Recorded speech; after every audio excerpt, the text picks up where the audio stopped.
queridos, eu me fiz entender, dividir por 2 tá ok, todo mundo entendeu isso? Beleza. Bom, fissão e fusão. Agora eu vou mostrar umas coisas para ti que são bem exóticas. Primeira coisa, qual a diferença entre os dois? Bem fácil. Fissão produz pouca energia, não. Menos energia que a fusão. A fissão é uma quebra. Ela transforma um núcleo grande em um núcleo pequeno. Talvez não pequeno, pequeno seja uma palavra equivocada. Talvez o correto seja menor. Núcleo menor. Vou te mostrar umas coisas bem interessantes agora aqui para você ver. Tá? Então, a fissão é uma das grandes transmutações que existem, a partir das quais a gente obtém energia nuclear. Agora, a que é, sem sombra de dúvidas, mais assim, almejada, que se traz mais ambição para se atingir, evidentemente é a fusão. Porque a fusão é a transformação de núcleos menores em núcleos maiores. E a fusão produz muita energia. Tanto que em 1954, se bem me lembro, Hans Bethe descobriu uma coisa chamada de bomba H. E ele enunciou no artigo dele, no paper, o seguinte, brilho das estrelas, né? Obteve-se o brilho das estrelas. Porque, de fato, isso é o que acontece no Sol.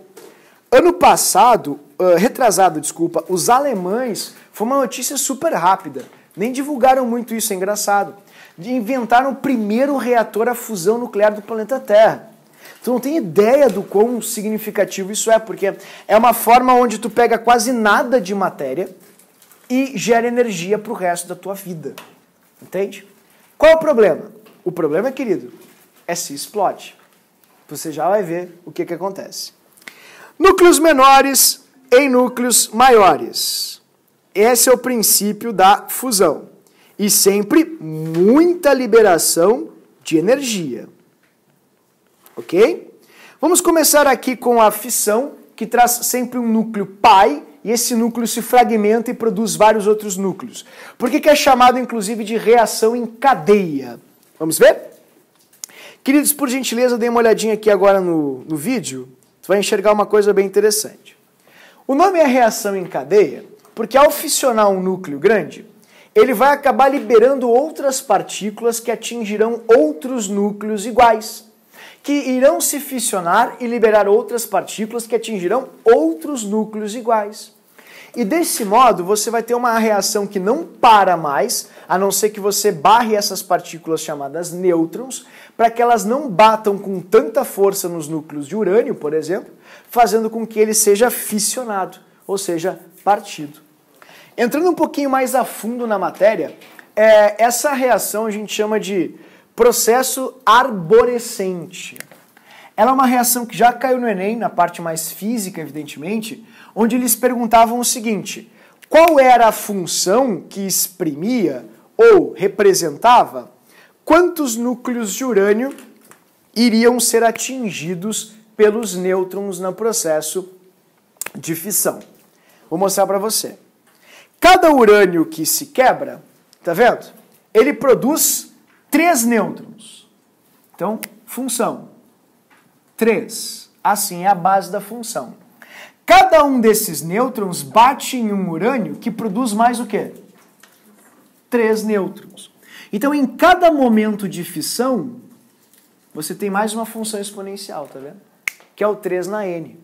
Ó, na primeira fissão, 3 na 1. 3 na 1, 3 nêutrons. Você vai atingir 3 núcleos de urânio. Na segunda fissão, 3 ao quadrado.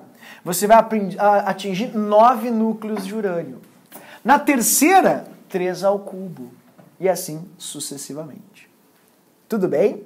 Então isso é bem importante mesmo, pessoal, sabe? Me preocupo bastante em relação a isso, porque é uma matéria, uma parte que as pessoas não falam, que são as reações arborescentes, e isso aqui também não, e eventualmente o Enem pode cobrar, talvez com uma prerrogativa mais física, só que talvez, sei lá, na física você também não vê isso. Então esse é o processo de fissão nuclear.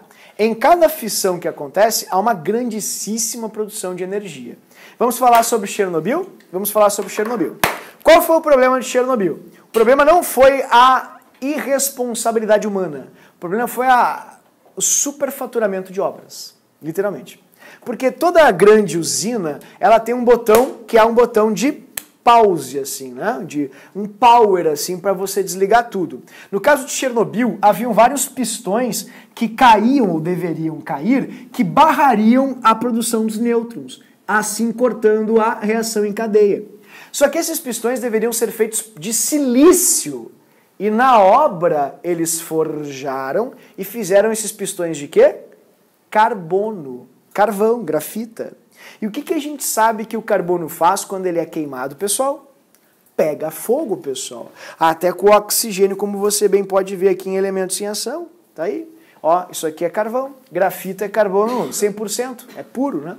Então, ao invés de usar silício, eles usaram, obviamente, grafite. Evidente que houve uma forçação, assim, nos processos de testes, mas estava seguro, era só apertar o botãozinho, caíam os pistões, acabava a reação em cadeia, vida que segue. Muitas vezes já tinha acontecido, só que eles não sabiam que os pistões haviam sido adulterados e eram formados por carbono e não como deveria ser formado, por silício, que era bem mais resistente e poderia conter a fissão. Então os eletrodos de carbono acabaram superaquecendo, explodiram, a tampa voou, uma nuvem de isótopos radioativos de urânio foi lançada. O primeiro país que detectou se chama Suécia, sim, Suécia, depois de alguns dias, porque o governo encobriu, evidentemente, talvez eu seja aqui assassinado pela KGB, né, se ainda existe algum, exatamente, uma coisa do tipo. Então o que vai acontecer, querido? O que aconteceu? Olha que engraçado. O Brasil comprou uma grande carga de carne bovina sueca, né? Por quê? Naquela época. Porque estava com baixo custo, estava valendo a pena, né? Exatamente. Então a vaquinha radioativa veio parar aqui no Brasil. E essa história é verídica, tanto que foram os professores da URGS aqui que determinaram os altos índices de radiação na carne bovina vinda da Suécia. Então a Itália, Suécia, vários países a milhas e milhas de distância notaram altos índices de radiação em função dessa nuvem radioativa.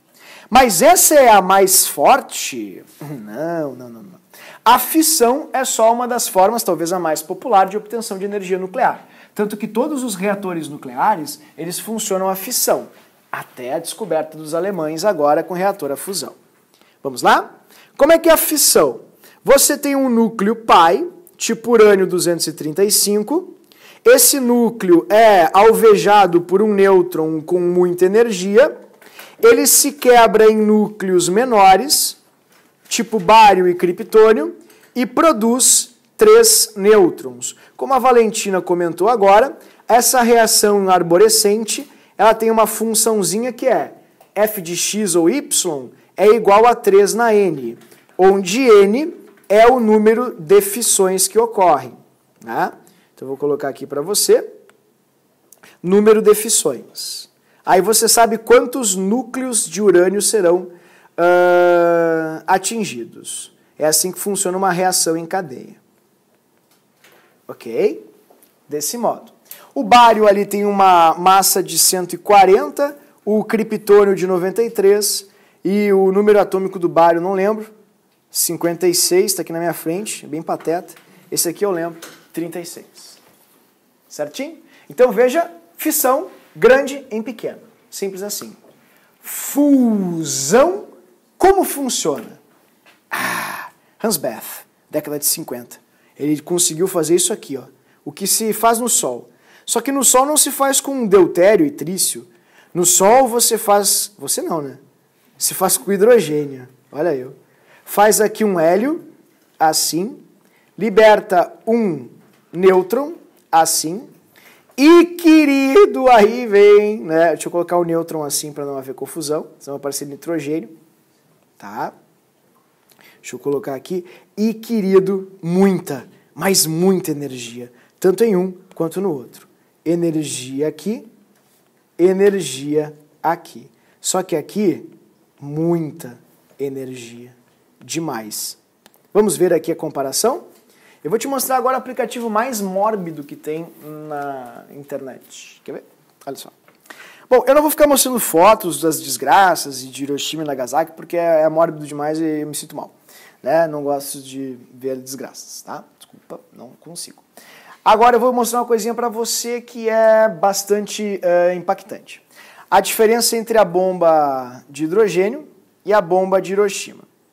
A diferença entre fissão e fusão. Isso é o fissionamento de um núcleo, como você viu, processo de fissão, ele se quebra em partes menores e isso é uma fusão. Deutério e trício, como tu acabou de ver, formando um núcleo maior, liberando o nêutron. As duas bombas, elas têm obviamente um gatilho, que é uma ignição, e elas geram uma explosão significativa. Esse é o cogumelo de Hiroshima, 12 quilotons, se estou bem lembrado, que são 12 mil toneladas de dinamite. Esse é o da bomba H, 700 vezes maior. 50 megatons. 50 milhões de toneladas de trinitrotolueno. Esses foram os lugares no mundo onde a União Soviética, que lançou a bomba Czar, os americanos e os ingleses explodiram a bomba de hidrogênio. Aí o Pauling, que você vai estudar agora em seguida, ele fez com que essas três potências assinassem um acordo de não mais explosões de bombas H. E ele ganhou o prêmio Nobel por isso na década de 60. Bom, queridos, o que isso tem a ver? Vou te mostrar agora. Quer ver o que realmente isso faz? Aqui tem um aplicativo bem exótico onde você pode ver isso que está aqui. Esse é o aplicativo mais esquisito que eu já vi na minha vida. Ele mostra todas as explosões de bombas quaisquer. Deixa eu tirar aqui. Sim, pronto. Removi aqui os pinos e não vou mostrar as baixas. Nós estamos aqui em Porto Alegre, tá? Nesse bairro, exatamente aqui. E aí você bota aqui, ó. Tá vendo? E você escolhe qual é a bomba que você quer explodir. Todas as bombas já explodidas pela humanidade estão aqui. Então é muito bom para fomentar a rivalidade de cidades vizinhas, né? Por exemplo, ontem tinha a menina de Esteio, só vão explodir Canoas, eu odeio Canoas. Tudo bem, explodiu Canoas. Então você escolhe a bomba. Eu vou começar com uma das mais fraquinhas, que é a Little Boy, infelizmente, né? 12 quilotons, estava certo, que foi a primeira bomba de Hiroshima em 6 de agosto de 45. Se a gente explodir ela aqui agora, ó, olha o que aconteceria. Olha que terrível. Essa seria a área. Professor, e a Zona Sul? Continua tudo de bom, né? Nada, Zona Sul, pacileza, vocês estão a salvo, fiquem tranquilos. De resto, olha ali, todo o centro histórico já era praticamente. Não, centro histórico não, tá bem. Ali, ó, Farroupilha, a Redenção já era, o Hospital de Clínicas já era, parte de Santana, Bela Vista. Essa parte vermelhinha aqui, ela compromete a estrutura, né? Porque a pressão não é tão alta, o trecho piscina não é tão alto assim, mas compromete a estrutura dos prédios, eles podem vir a desabar e tal. As pessoas, obviamente, não conseguem sobreviver. Então o raio é de quase 2 km de destruição. Quer comparar agora com a bomba H? Pessoal, então é só sair correndo. Depende. Eu vou mostrar. Ai, que coisa horrível. Ó, dá vontade de chorar, na verdade, né? Essa é a maior que eu te falei, que é 50 megatons, que são 50 milhões de toneladas de trinitrotolueno. Olha só o que acontece. Professor, olha só, olha, nada acontece lá em Novo Hamburgo. Será, pessoal? Vamos ver então aqui. O que é isso?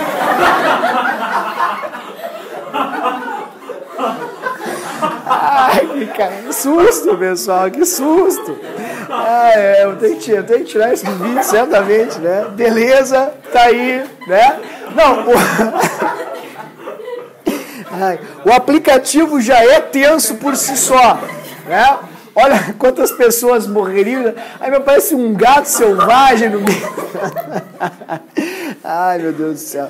Tudo bem, olha ali. Então, vamos lá. Professor, para onde é que eu vou? Querido, pro céu, espero, né? Do coração, porque não tem como escapar. Mas eu adoro Gramado, professor. Gramado tá tranquilo. Gramado, Canela, bom princípio, terra do Moranguinho, uma parte não vai, exatamente, Rolante, olha, nem podia pegar o Rolante. Rolante, né, pessoal? O que tem de produto? Tudo bem se você veio de Rolante, me desculpe, né? Mas enfim. Então, olha só, Canoas, minha terra, já era, né? Enfim.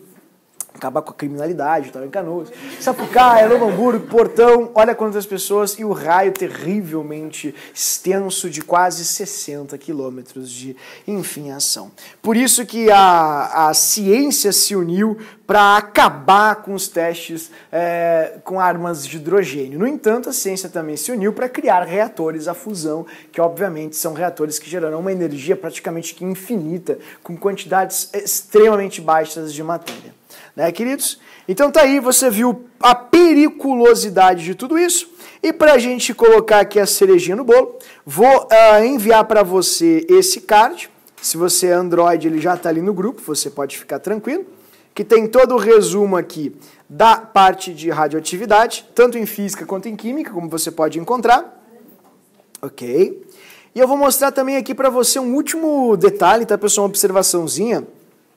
que me preocupa um pouco, que eu vi no Enem há muito tempo atrás, eu não quero dizer a data porque eu confesso que eu não lembro ao certo, mas me preocupou um pouco, sabe? Me deu um estalo, inclusive, um pouco antes da aula, daí eu fiz as pressas aqui, eu consegui uma fotinha às pressas. Aqui está, procurei numa bibliografia americana. Funciona assim. Estabilidade dos isótopos. Isso é uma coisa que me preocupa muito, porque não se fala muito disso, né? Essa aqui é a área de estabilidade dos isótopos. Como funciona? Quando os átomos são muito pequenos, quanto menos populosos os núcleos forem, melhor. Né? Porque daí eles vão conseguir se acomodar, não vão ficar instáveis e tal. E até certa parte da tabela periódica, ó, se você tiver o mesmo número de nêutrons e prótons, tudo bem, beleza, maravilha.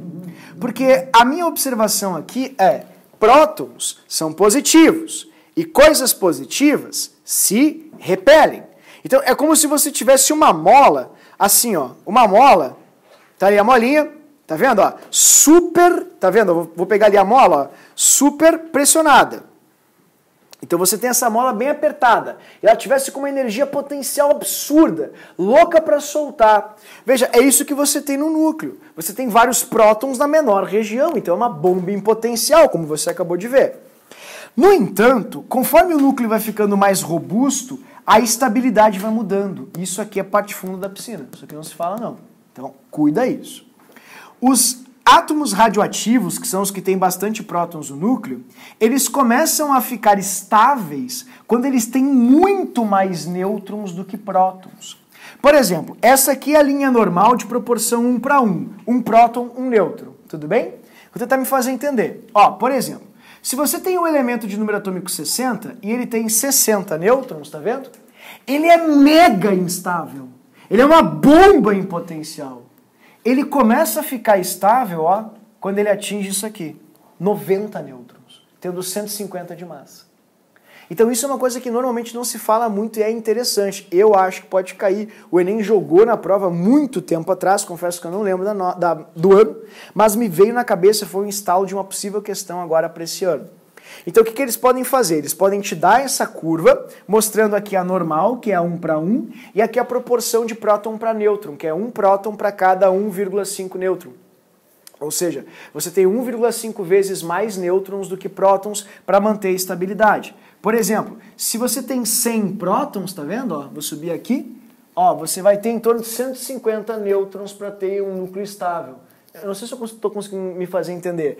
Por exemplo, aqui ó, o urânio, que é o 92, para ele ser estável, ele tem que ter lá 143 nêutrons no mínimo, né? Para ter, enfim, 145 nêutrons no mínimo.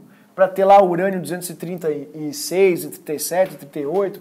O 235, que é o que tem menos nêutrons, já é o radioativo. Tá, professor, tu fala um monte de coisa ao mesmo tempo, não dá para entender. Bem devagarinho. Quando o núcleo é muito grande, ele é robusto, tem muita bolinha, quanto mais nêutron ele tiver, mais estável o isótopo é. Quanto mais nêutron ele tiver, mais estável o isótopo é. Mais nêutrons, mais estável. Professor, já entendi, não sou surdo, tudo bem. Mais nêutrons, maior estabilidade. Isso é parte funda da piscina, pouca gente fala isso, e é a curva de estabilidade isotópica que existe na natureza. Cuide disso, é muito importante. Se cobrar, vai ser um show de horror. Certo, queridos? Então